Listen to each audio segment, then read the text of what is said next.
मन माइंड बहुत चंचल होता है, इसलिए वह अशांत रहता है और मन में जब तक अशांति रहेगी व्यक्ति हजारों सवालों से घिरा रहेगा। व्यक्ति को जब तक मन में चल रहे सवालों के जवाब नहीं मिलेंगे उसका मन अशांत ही रहेगा। लेकिन मुख्य प्रश्न यह है कि मन को नियंत्रित कैसे किया जाए और मन को कैसे समझा जाए।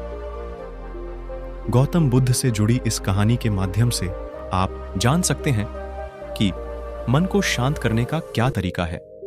इसमें भगवान गौतम बुद्ध द्वारा मन को शांत करने के आयामों के बारे में बताया गया है। गौतम बुद्ध की इस कहानी में उन्होंने मन को जानने के लिए 6 चरणों के बारे में बताया गया है। शुरुआती 5 चरणों को जाने बिना आप मन को नहीं समझ सकते। हम जानते हैं इस कहानी के बारे में।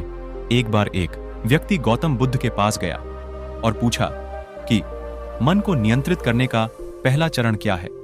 बुद्ध कहते हैं, अपने मन को समझने का पहला चरण है इसके द्वारा दिए गए लालच की व्यर्थता को देखना, क्योंकि जब मन अशांत होता है तो कई तरह के लालच देता है। जिसने मन द्वारा दिए इन लालचों को पहचान लिया उसने मन को समझ लिया। फिर व्यक्ति बुद्ध से पूछता है, लेकिन हमें यह कैसे पता चलेगा हमारा मन हमें लालच दे रहा है और वह लालच व्यर्थ है। इसका जवाब देते हुए बुद्ध कहते हैं, अनुभव से मनुष्य मन के लालच से जिस कार्य को अतिपूर्वक करता है उसमें उसे हानि ही होती है और हानि के बाद ही उसे अनुभव भी होता है। जैसे जिसने वास्तव में यह देख लिया कि नशा करना केवल दुख है, वह नशा मुक्त होना शुरू कर देगा। जिसने जान लिया कि ईर्ष्या से खुद का नाश होता है, वह ईर्ष्या से मुक्त हो जाएगा। यही मन को समझने का यही पहला चरण है। व्यक्ति बुद्ध से पूछता है, यदि व्यक्ति पहले चरण से यह जान जाता है कि वह मन द्वारा दिए लालचों के कारण दुखी है, तो फिर दूसरा चरण क्या है? बुद्ध कहते हैं, खोज पर निकलना। दूसरे चरण के लिए ऐसे व्यक्ति की खोज पर निकलना होगा जो कि पहले ही अपने मन को जान इससे मुक्त हो चुका है, क्योंकि वही तुम्हारा मार्गदर्शन कर पाएगा। व्यक्ति कहता है, लेकिन ऐसे व्यक्ति की पहचान कैसे होगी? बुद्ध कहते हैं, यही तीसरा चरण है। सुनना ही अपने मन को समझने का तीसरा चरण है।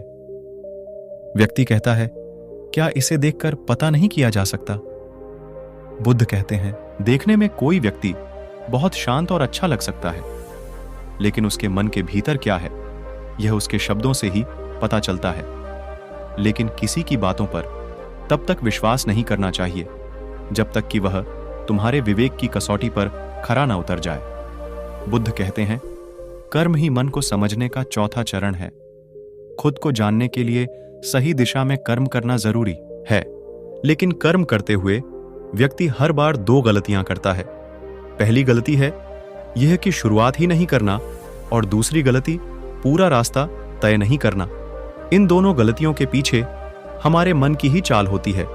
व्यक्ति अपने कर्म को पूरा इसलिए नहीं कर पाता क्योंकि वह सोचता है कि मैं कल से शुरुआत करूंगा, तो कोई यह सोचता है कि मैं असफल हो जाऊंगा। इन गलतियों का मुख्य कारण है जागरूकता की कमी। इसके बिना मन व्यक्ति को उसके सही दिशा में चलने नहीं देता। बुद्ध कहते हैं, मन को जानने और समझने का 5वां चरण है जागरूकता। इसीलिए हर कार्य को जागरूकता के साथ करो। बिना जागरूकता के साथ किया गया कार्य या फिर जिया गया क्षण मृत्यु के समान है। दोस्तों, आशा करता हूँ कि आपको इस स्टोरी से काफी कुछ सीखने को मिला होगा। फ्रेंड्स, हमें उम्मीद है कि आप सभी दोस्तों को ये कहानी पसंद आई होगी, और अगर अच्छी लगी हो तो हमें मोटिवेट करने के लिए कृपया लाइक और शेयर करें, और ऐसी ही कहानी के लिए हमें सब्सक्राइब कर लें। थैंक्स। नमो बुद्धा।